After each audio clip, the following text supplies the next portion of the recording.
por haber llegado a tu casa de oración, y desde aquí invocar al omnipotente Dios, que dice en su palabra que su oído está atento a la oración de los suyos. Gracias, Padre, por todo el bien que has derramado sobre nuestras vidas hasta este día, y especialmente por esta hora para recordar lo inolvidable, que hubo un Salvador precioso que está sentado allí a tu diestra intercediendo por nosotros, que dio la vida más preciosa que ha existido para que los pecadores como nosotros pudieran conocer tu amor, la bondad de darnos al mejor que tenías para morir por los pecados de toda la humanidad y darnos a conocer la realidad de que el Dios de la gloria perdona a los pecadores y prepara un lugar para llevarlos para estar con Él para siempre. Pero estamos frente a tu palabra y te pedimos que este libro nos dé alguna bendición especial esta mañana. Nos haga crecer en conocerte, en serte útiles, en serte fieles. Gracias por todo lo que nos has dado hasta este momento y especialmente por esta casa desde la cual podemos alabarte, bendecirte y proclamar que eres bueno y que tu misericordia es para siempre. Te adoramos, Dios de la gloria, en el nombre del Señor Jesús, y te damos gracias por todo. Amén.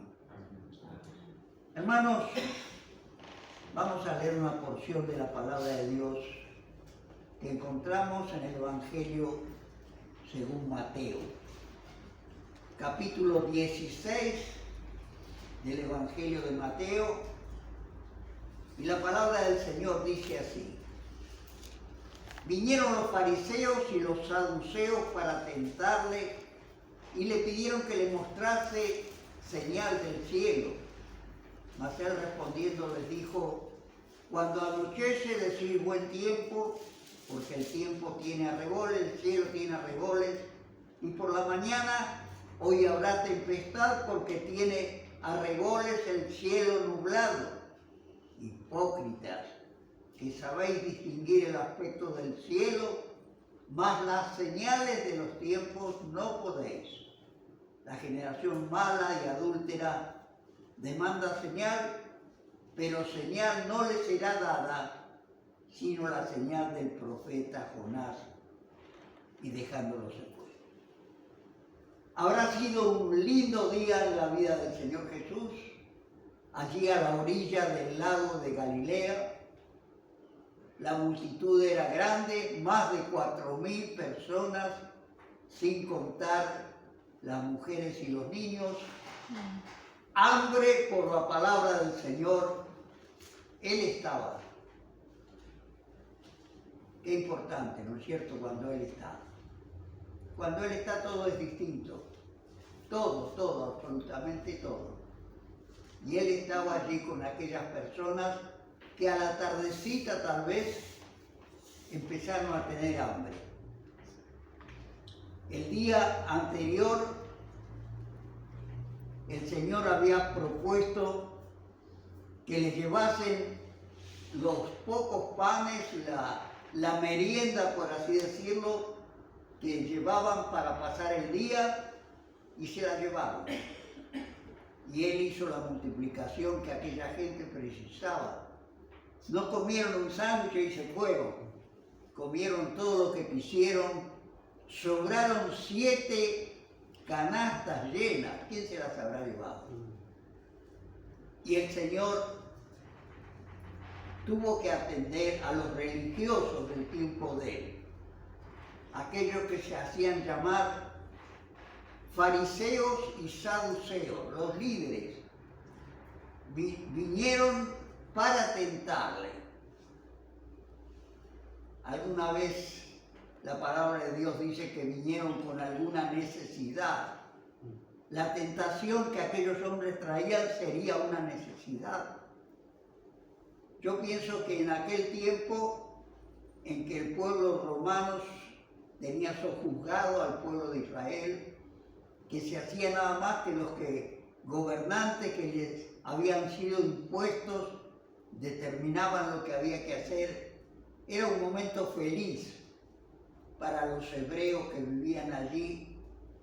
Y ellos vinieron, los líderes religiosos de esa gente, vino para pedirle al Señor Jesús que dijese algo, que les mostrase señal del cielo.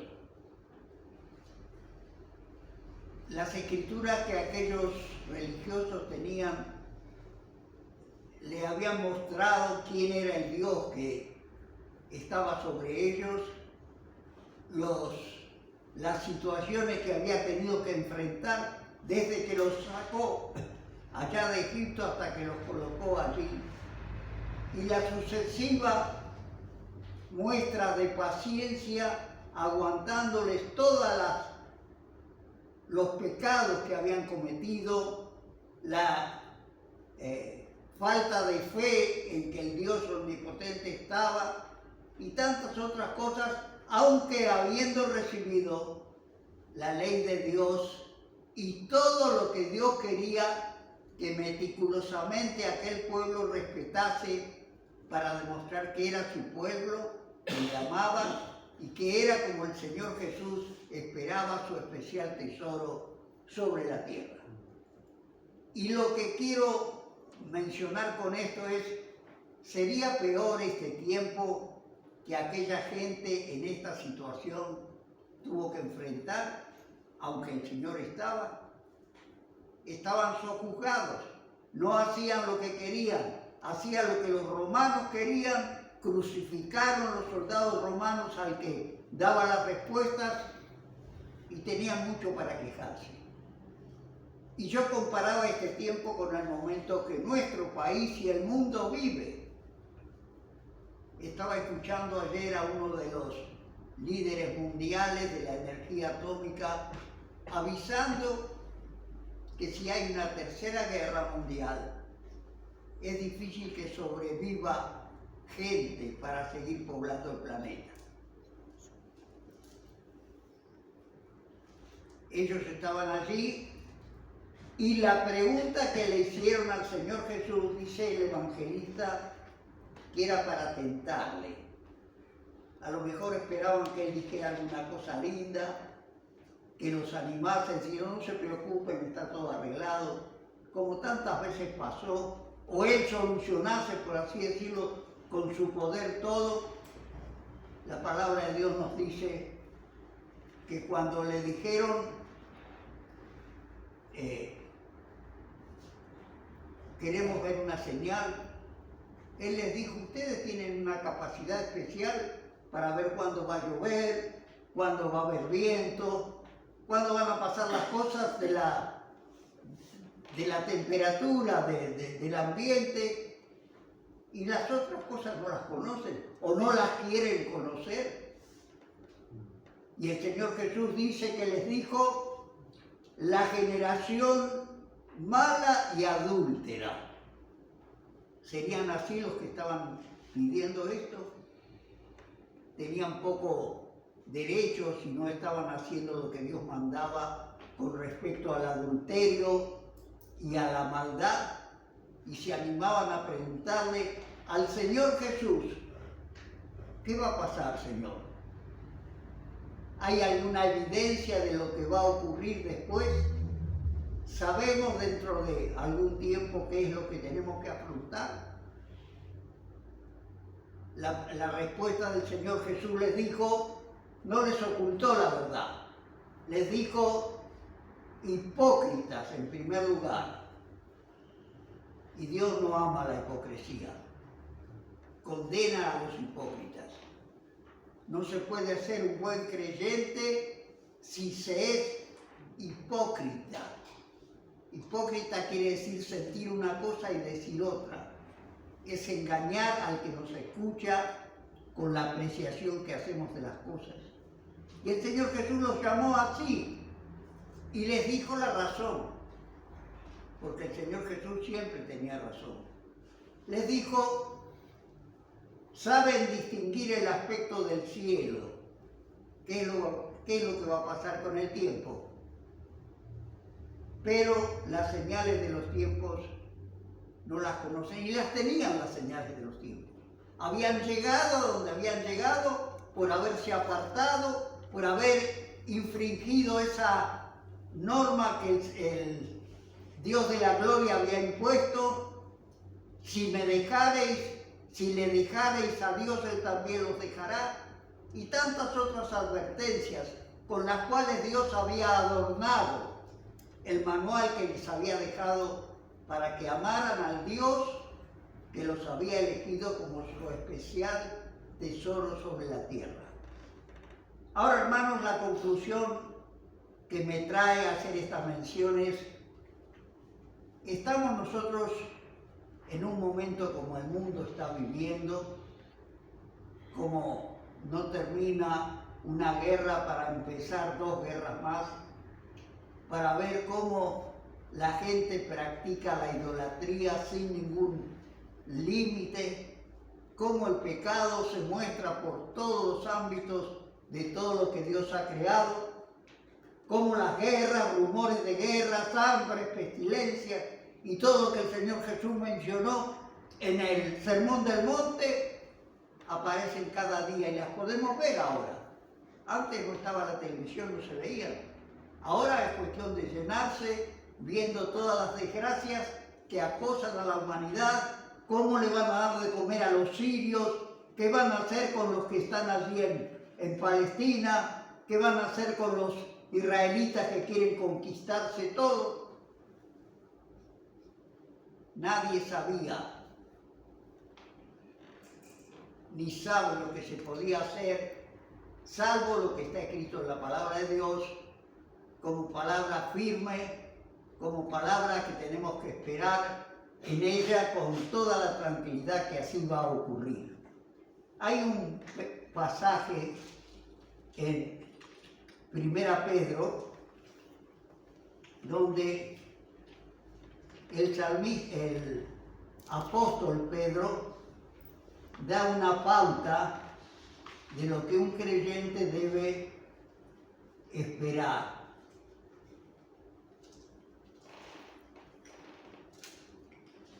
Primera Pedro, capítulo 1, versículo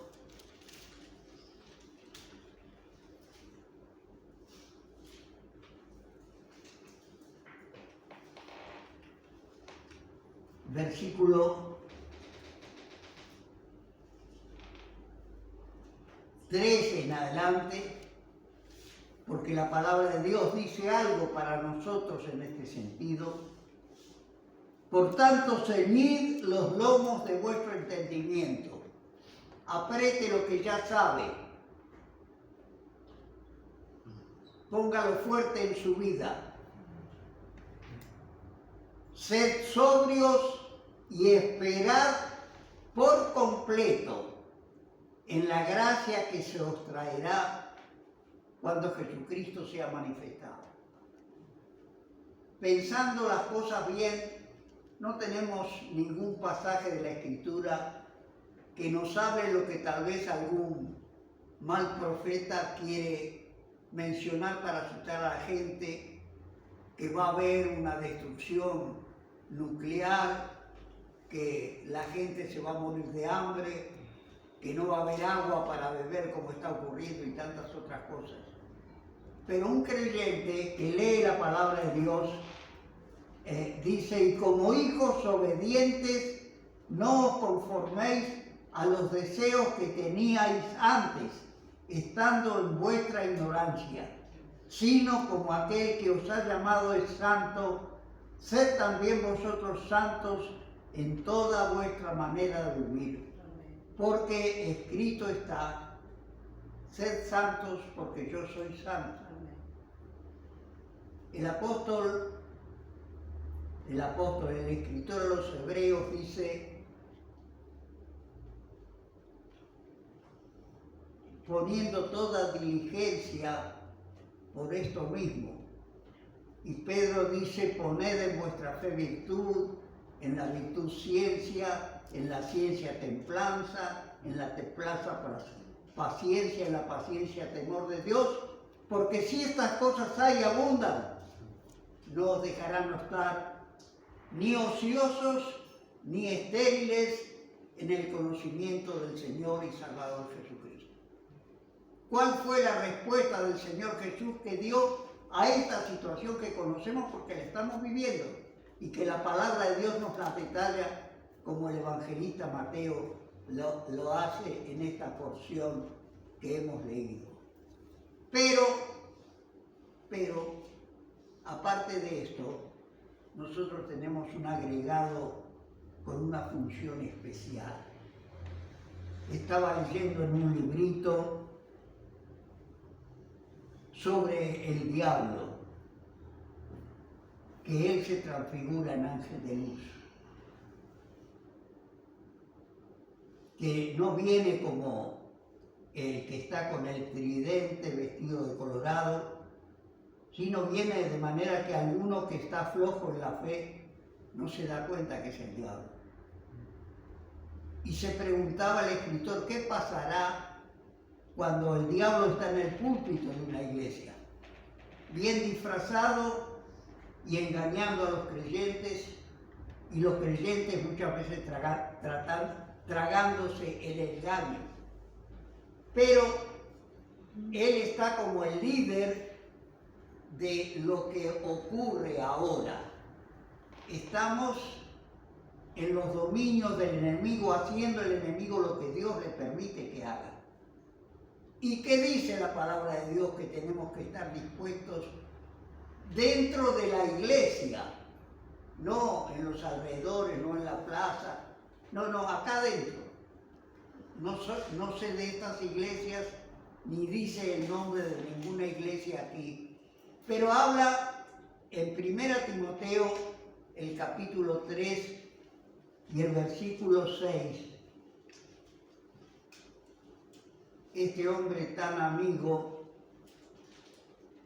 y tan colaborador de Pablo, y el Señor recomendándole lo que creía que él necesitaba, dice, no un neófito, y está hablando de personas con responsabilidades para ministrar la palabra de Dios, para enseñar a una persona que no sabe orar cómo se ora y cómo se da gracias al Señor, muchas veces antes de haber recibido, porque Él da, y todas las bendiciones que vienen cuando un pecador se convierte, tiene fe y alcanza a demandar para sus necesidades. Y hace suya la promesa que la palabra de Dios presenta cuando dice, el que aún a su propio Hijo no perdonó, sino lo entregó por todos nosotros, ¿cómo no nos dará también con Él todas las cosas? Y sabe que Dios está sobre la vida de los creyentes, proveyendo, muchas veces sin que pidamos, ve la necesidad y imparte su bendición. Lo que es cierto es que el remedio que el Señor Jesús les dio a aquellos religiosos, Mateo capítulo 16,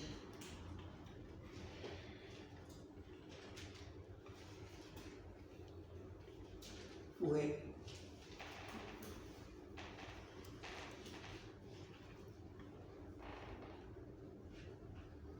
la generación mala y adúltera demanda señal, pero señal no le será dada sino la señal del profeta Jonás, y dejándolo se fue. En otro pasaje del Evangelio dice, como Jonás estuvo en el vientre del pez 3 días y 3 noches, así estará el Hijo del Hombre. Y habló de que cualquier futuro con valor para todo lo que Dios había creado se coloca únicamente en las manos del que vino, como dice su palabra, llevó nuestros pecados en su cuerpo sobre el madero, para que nosotros, siendo muertos a los pecados, vivamos a la justicia, por la herida del cual hemos sido sanados, y llevemos fruto, que honren y glorifiquen su nombre. Pero ¿qué dice el escrito aquí en primera Timoteo 3:6? Dice que una persona que interfiere en la provisión espiritual de una iglesia, siendo un neófito, ocurre que se infla. Se cree que es más grande que los otros. Sí, yo soy el líder, yo soy el que tengo la responsabilidad, el que estoy dirigiendo. Por un lado. Por otro lado, hace que la persona entre en descrédito para darse cuenta de quién es el que lo está engañando a él. Y de esta manera sea susceptible de entrar en lo que se llama el lazo del diablo. De manera que puede estar sentado con la mejor buena voluntad y si no ha llenado las condiciones pertinentes para estar, para hacer como exige el libro que hemos leído, pruébese cada uno a sí mismo y coma así de aquel pan y beba de la copa, y de esta manera pretenda tener las bendiciones que el Señor Jesús dijo, hagan esto, cuando Él dijo, hagan esto en memoria de mí. El enemigo número 1 provee nada más que engaños. Y muchos creyentes, y especialmente aquellos que no disfrutan de los elementos que la palabra de Dios provee, para que un creyente llegue a ser como Pablo dice, más que vencedor por medio de aquel que nos amó, se somete a cosas que parecen pequeñas y que llegan a producir grandes desastres en la vida espiritual de los creyentes. El lazo del diablo, la condenación del diablo. El diablo está condenado de una manera irreversible. No hay nadie que le pueda liberar. Está proféticamente condenado. Es la voluntad de Dios que Él ocupe un lugar en el lugar que van a sufrir los que se olvidan de Dios, los que no le obedecen, los que no reciben el regalo de Dios, que es la salvación. Pero Dios provee algo especial para los que tienen fe, para los que buscan leer. Me olvidé de decir cómo la palabra de Dios menciona y cuántas veces, y especialmente de una manera única allí en el libro de Judas, de las personas que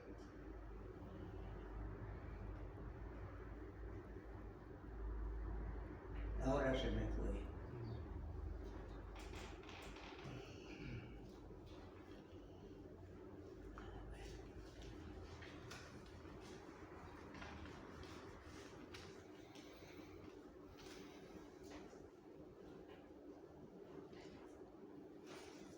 De las personas que están como responsables en la administración de las verdades espirituales. A lo mejor está en una iglesia, sabe pintar, sabe arreglar cosas, pero espiritualmente está lejos. Y no tiene ninguna responsabilidad legal por la Escritura para ministrar los secretos de la palabra de Dios.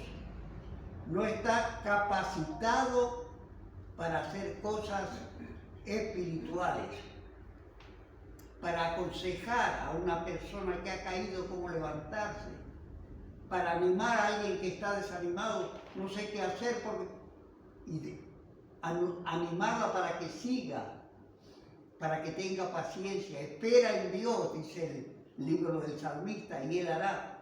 Y tantas otras cosas que tienen que ver con retrocesos espirituales, hasta llegar a querer enseñar, como el Evangelio lo enseña, a pequeños espirituales, con cosas que no son verdad y que hacen que el pequeño, en vez de crecer, se vuelva para atrás.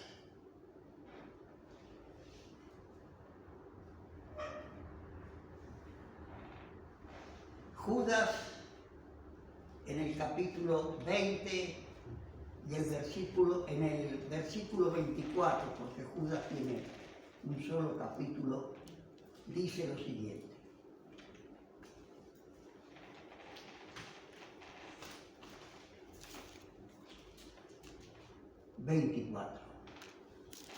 Y aquel que es poderoso para guardaros sin caída y presentaros sin mancha delante de su gloria con gran alegría, al único y sabio Dios, nuestro Salvador, sea gloria y majestad, imperio, potencia, ahora y por todos los siglos. Amén. Antes de eso, les había dicho: vosotros, oh amados, edificándoos sobre vuestra santísima fe, orando en el Espíritu Santo, conservados en el amor de Dios, esperando la misericordia de nuestro Señor Jesucristo para vida eterna. Algunos que dudan, convencerlos; a otros salvad, arrebatándolos del fuego; y a otros tener misericordia con temor, aborreciendo aún la ropa contaminada por la carne. Un apartamiento total de las cosas que hacían que una persona practicara el pecado, no tuviera fe en Dios y viviera una vida que, como la palabra de Dios dice, ya está condenado. El que no cree ya está condenado. El que ha rechazado el regalo de Dios, que es la salvación, ya está condenado. Que la palabra de Dios nos ayude a nosotros a posesionarnos de lo que es un hombre idóneo, idóneo para enseñar también a otros. Dios es un Dios de orden, dice este libro, como en todas las iglesias de los santos. Dios es un Dios que ha establecido las prioridades de todo lo que se hace para amarlo, servirlo y proclamar su evangelio. Y un creyente que reúne la condición que Pablo dice a los corintios, una sola cosa: que mayordomo sea hallado fiel. El creyente no haga otra cosa que lo que la palabra de Dios le permite que haga. Que no sea más grande de lo que Dios le muestra que es. Que siga el ejemplo único que tenemos del que dijo: ejemplos he dado para que como yo he hecho, vosotros también hagáis. Y cuando tengamos personas con estos principios dirigiendo en todas las iglesias de Dios, el Evangelio va a tener un despertamiento como es necesario que tenga antes de que el Señor Jesús vuelva.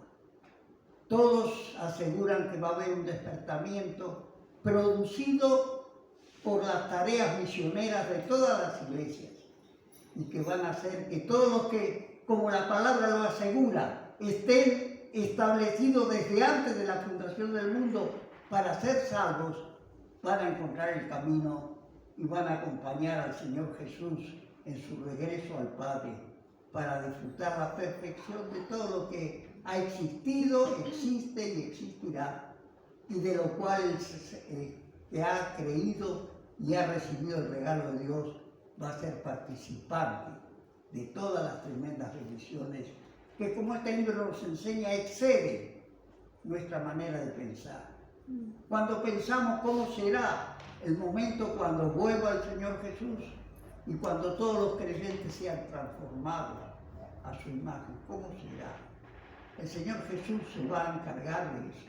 Como se encargó cuando le dijo al ladrón de la cruz: hoy estarás conmigo en el paraíso.